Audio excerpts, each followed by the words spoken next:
friends, and we go way back. And so I wanted to bring you in to ask you some questions about wine because we work together, and I don't even know what you know about wine.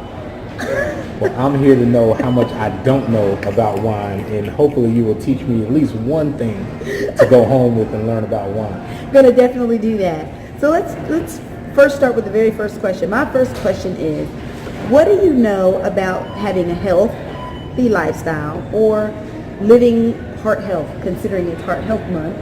What do you know? What is the first thing that comes to your mind when you consider living healthy, living for your heart? First thing that comes to mind is my grandparents, my elders, those that I know that have come before me, and some of the obstacles or opportunities they've had health-wise. So learning from the way that they ate, the way that they lived, the food that they consumed, how they cooked it, how they prepared it, in contrast to how I prepare food, and trying to remember, to take on some of those same habits and some of my living and lifestyles. What do you know about wine, or do you drink wine? And if you do, what's your favorite? That's a loaded question. It's got 3 parts. I have no clue about wine. I know the wines that I like. I think it's grapes. I could be wrong. So I think of wine as just a different social experience, social element.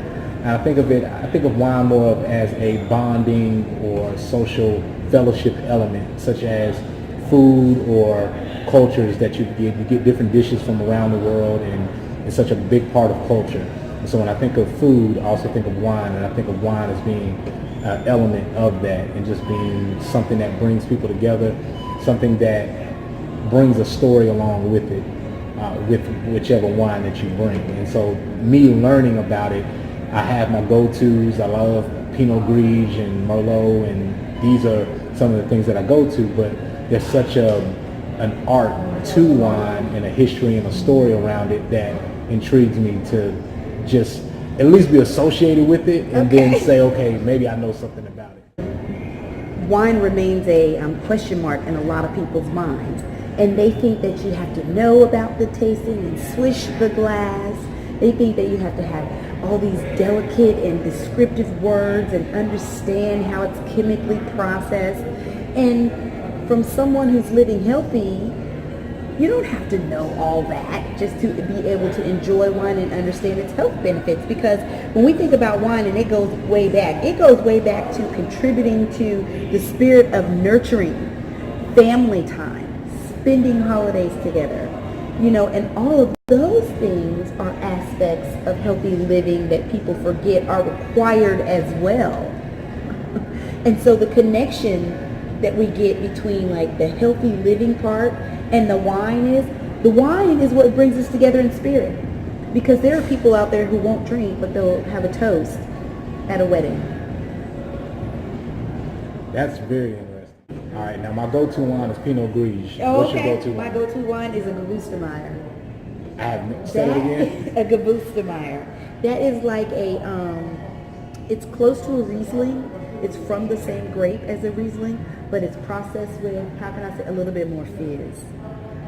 It's more fizz. It's more like a really crispy, fresh, and light club soda with some flavor. Tim, I'm going to leave you with the opportunity to talk about maybe any habits or issues that you may have with healthy living in wine, and ask me a question. Okay, so wine in the same, if you're looking for a great wine to pick, or when you're selecting your wines, Okay. is it the same in the sense of quality, or if you're looking for top shelf, your top shelf liquors versus your well liquors and your wines? Does it work in that same sense to where if you're looking for, not necessarily on a shelf and you're looking for the wine on the top of the shelf and the wine on the bottom of the shelf, but is there something to look for when you're looking for a good wine versus just something that may be, okay, so there's got to be a difference between the $20 wine and then the $2 wine at the bottom of the shelf. True. There's got to be a difference. True. But I would say yes. But what happens is people forget that what goes into the cost of a wine is not just how it tastes.